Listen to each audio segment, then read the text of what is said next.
मैं आर्थिक मुद्दे पर ही अपनी बात केंद्रित रखूंगी, क्योंकि आर्थिक बदहाली जो इस देश ने पिछले 9 साल में देखी है वो त्रासदी बनकर उभरी है। क्योंकि 76 साल आजादी के बाद 9 साल एक अहम हिस्सा होता है उसका, और उस अहम हिस्से में बेरोजगारी का, महंगाई का, भ्रष्टाचार का वो तांडव देखा है इस देश ने, और जो छुपाने की उसको कोशिश करी है वो वाकई त्रासदी है। आज असलियत यह है, अगर सरकार की ओर से ही देख लीजिए, सरकार का सबसे बड़ा दावा क्या है? सीना ठोककर बोलते हैं हम यूके के आगे की इकोनॉमी बन गए। दावा यह है, असलियत क्या है? यूके की एवरेज परचेजिंग पावर कैपेसिटी जो है वो $50,000 है, हमारी $7,000 है। तो जब झूठ भी बोलते हैं तो इतना लंबा बोल जाते हैं कि अपने आप ही अपने बनाए हुए चक्रव्यूह में फंस जाते हैं। सीना ठोक करके एक अपना दावा और करते हैं 9 साल का। क्या कहते हैं? हमने 86 करोड़ लोगों को फ्री का राशन बांटा। हां, क्योंकि आप हमारे देश को इस कगार पर ले आए कि भूखमरी, बेरोजगारी और महंगाई के चलते आपको वो बांटना पड़ा। और अब लोगों की आंखें खुल रही हैं, क्योंकि गरीब देख रहा है कि आपने उसके साथ क्या क्या धोखा किया है।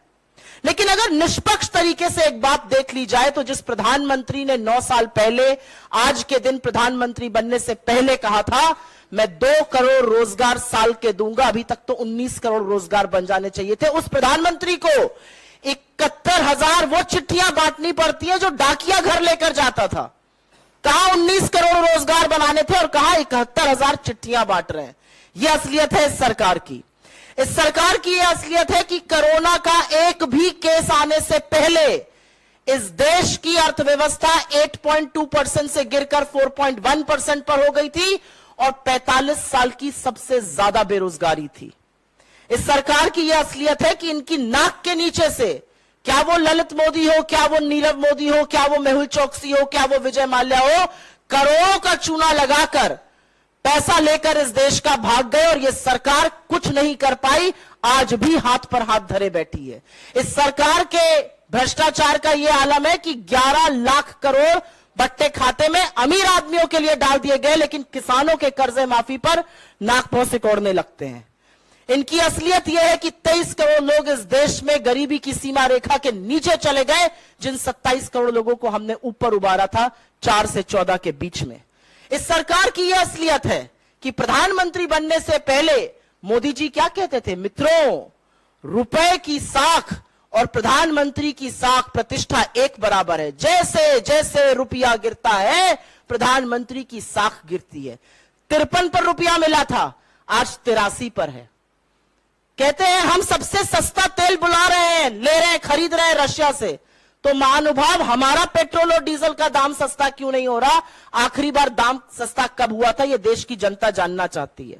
इस सरकार ने पढ़ाई महंगी कर दी, आटा महंगा कर दिया, अस्पताल की बेड महंगी कर दी, रेलवे की यात्रा महंगी कर दी, और इसीलिए मैं कहती हूं कि बेरोजगारी और महंगाई और भ्रष्टाचार का जो तांडव इस देश ने देखा है वो वाकई में त्रासदी है।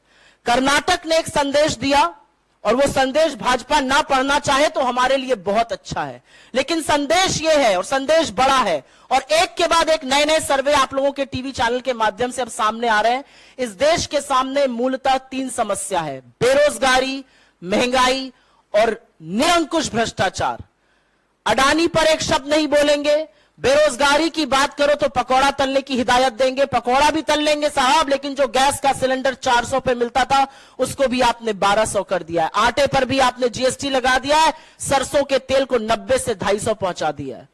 और महंगाई की बात करो तो सरकार खड़े होकर कहती है हम तो जी लहसुन प्याज ही नहीं खाते। आप मत खाइए, लेकिन लोगों की थाली में प्रहार मत करिए।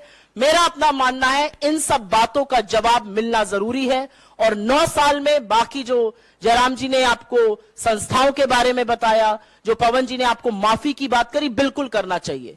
मेरा तो एक चैलेंज भी है और एक गुजारिश भी है। महोत्सव मनाना चाहिए सरकार को 9 साल का, महोत्सव मनाना चाहिए अपनी नाकामी के 9 सालों का, और लगे हाथ प्रधानमंत्री महोदय एक प्रेस वार्ता जरूर कर दें बिना टेलीप्रॉम्प्टर के।